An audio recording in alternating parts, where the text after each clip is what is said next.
Hi అండి, అందరూ బాగున్నారా? ఈరోజు నేను అరటికాయ బజ్జీలు చేస్తున్న ఈవినింగ్ స్నాక్స్ కోసం.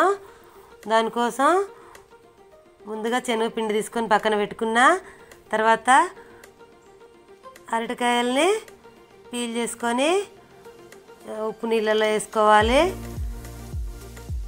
ఎందుకంటే దానికి జిగురు వస్తుంది కదా. తర్వాత శనగపిండిలో కొంచెం ఉప్పు, కారం, పసుపు వేసుకోవాలి. అలాగే వాము కూడా నలిపేసుకోవాలి. వేసుకున్న తర్వాత నీళ్ళు కొంచెం కొంచెం పోసుకుంటూ కలుపుకోవాలి. ఒకసారి పోస్తే లూజ్ అయిపోతుంది పిండి, అందుకే కొంచెం కొంచెం పోయాలి. వాటిని మంచిగా కలుపుకోవాలి. తర్వాత చూడండి, అట్లా వేలుకి చిక్కగా పట్టుకోవాలి, అట్లయితే మంచిగా వస్తాయి బజ్జీలు. తర్వాత అరటికాయల్ని అటు ఇటు చివర కట్ చేసి తీసేయాలి.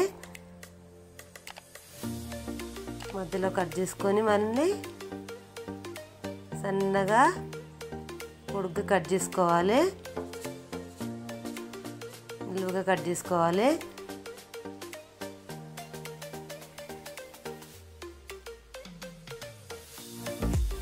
అరటికాయ బజ్జీలలో కారం ఖచ్చితంగా వేయాలండి, కారం వేస్తేనే చాలా బాగుంటుంది టేస్ట్గా. తర్వాత స్టవ్ పైన కడాయిలో ఆయిల్ పెట్టుకొని వేడైనాక ఒక్కొక్కటి పిండిలో అరటికాయల్ని ముక్కల్ని పిండిలో డిప్ చేసుకుంటూ దాంట్లో వేసుకోవాలి. ఆయిల్ బాగా హీట్ అయ్యే వరకు ఉంచుకుంటే తొందరగా పైకి తేలుతాయి. ఆయిల్ కొంచెం ఎక్కువ వేడైందండి, చూడండి. అట్లా ఆయిల్ని చుట్టూ వేసుకోవాలి పైన, అట్లా తేలిగ్గా పైకి లేస్తాయి.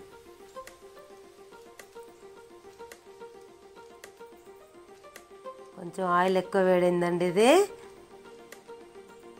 మళ్ళీ ఒక వాయి వేసుకొని చూపిస్తా. తర్వాత సిమ్లో పెట్టి కాల్చుకోవాలి. తిప్పిన తర్వాత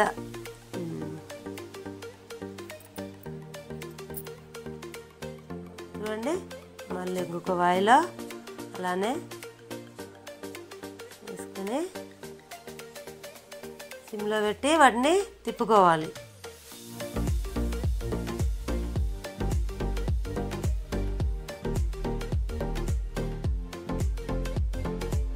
మంచిగా కాల్చుకుంటే ఈవినింగ్ స్నాక్స్ కోసం చాలా బాగుంటుందండి. పిల్లలు స్కూల్ నుండి రాగానే ఇవ్వచ్చు అప్పుడప్పుడు. చూడండి ఎంత బాగున్నాయో. దానిపైన ఉల్లిపాయలు వేసుకొని కొంచెం మసాలా గరం